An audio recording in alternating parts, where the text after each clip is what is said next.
Science didn't break the impossible barrier. Hatred did, specifically, the hatred two men had for watching each other win. Welcome back to the Iron Files. This one's about the most dangerous weapon in human performance, and it's not talent, genetics, or discipline. It's the person running next to you. Two rivals, two opposite philosophies, one barrier that couldn't be broken alone. Stay to the end because the real lesson here isn't about running. It's about you. The first man, call him the engineer. Lean, early 30s, wire-rimmed glasses, close-cropped dark hair, sharp jaw. He ran like he solved equations, measured, precise, obsessive. He kept leather notebooks full of split times. He charted wind resistance, caloric intake, stride angle. Every training session was a controlled experiment. He didn't chase glory, he chased data. He told his coach once, "The barrier isn't a wall, it's a lock, and every lock has a combination. I just need enough data to crack it." His coach laughed. "Every runner says they'll break it." The engineer didn't laugh back. He opened his notebook to a page titled The Sequence, and it was filled margin to margin. The second man was nothing like him. Call him the Wolf. Late 20s, broad-shouldered, wild, curly black hair, deep-set burning eyes. He didn't study the barrier. He didn't believe in barriers at all. He trained on feel, on fury. He ran intervals until he vomited, then ran more. Where the engineer calculated, the Wolf simply refused to stop. Someone asked the Wolf why he trained so brutally. He said one word, him. He didn't mean God. He meant the engineer. "I don't care about the barrier. I care about beating the man who thinks he's smarter than suffering.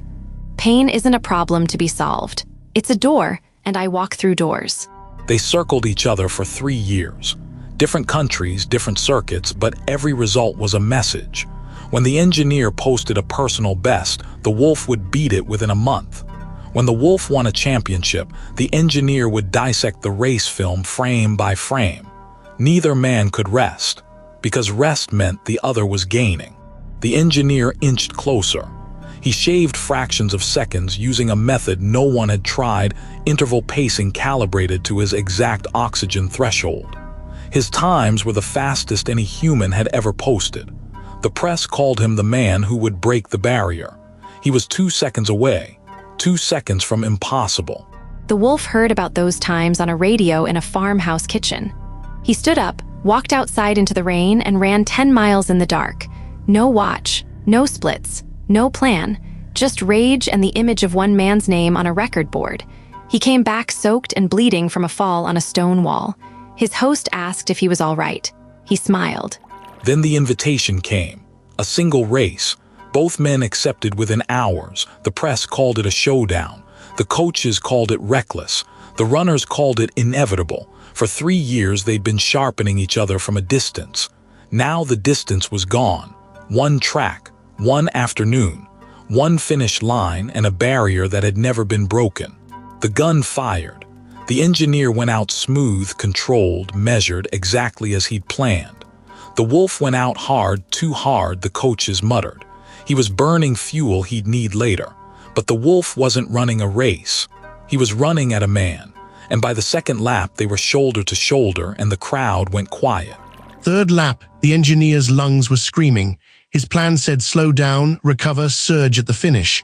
But the Wolf was still there, right there, breathing like a furnace, and something cracked inside the engineer, not his body, his belief.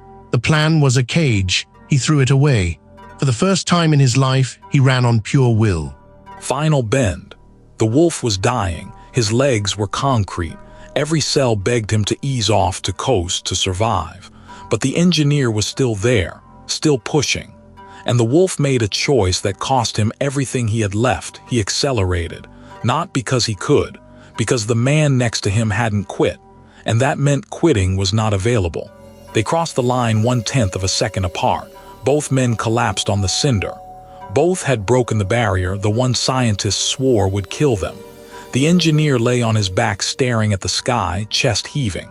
The Wolf lay face down in the dirt, fists clenched. Neither celebrated, they just breathed. Because they both knew the same truth. I didn't do this. We did. Here's what happened next, and this is the part that matters for you. Within 3 years, more than a dozen other runners broke that same barrier. More than a dozen. Sports psychologists later documented the pattern. Once one person proves something is possible, the psychological and physiological ceiling for everyone in that field rises immediately. The limit was never in the muscle. It was in the mirror, in having no one ahead of you to chase. So let me ask you something right now today. Who's your wolf? Who's your engineer? Who is the person whose existence makes you uncomfortable, not because they threaten you, but because they prove you could be more? Most people avoid that person. They unfollow them. They look away. That's why most people plateau. The rivals who push you past what you thought was your limit, they are not your enemies. They are your forge. Stop running from them. Start running with them. Two men who hated losing taught the whole world how to win, not by breaking a barrier alone, but by refusing to let each other stop. You cannot outgrow the standard around you, so find someone who makes your best feel ordinary. Then run. Subscribe to Forge Your Iron Mindset. The Iron Mindset.